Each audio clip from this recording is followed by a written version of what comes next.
What's up, Moyo Tribe? I'm on the exercise bike this morning, knocking off one of the items off my checklist for the day. You know, do you keep checklists?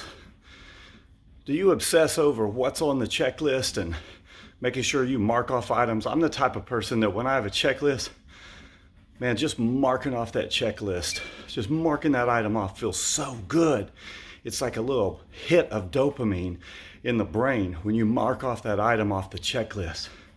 But I think sometimes I get so addicted to marking that item off the checklist. I have this checklist full of items, and the whole goal of the day is to just mark items off. But I think what I have to understand, and we all have to understand, is marking items off the checklist is not the most important thing. The most important thing is what's on the checklist.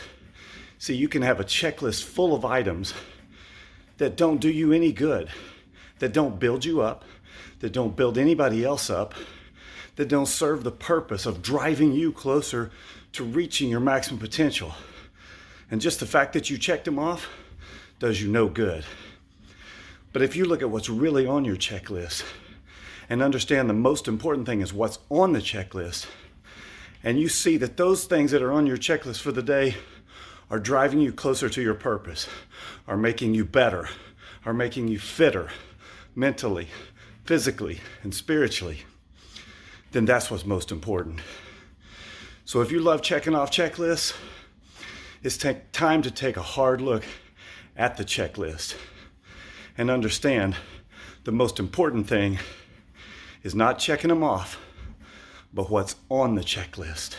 Because when you check those items off, if they make you better mentally, physically, and spiritually, then you're on the right track.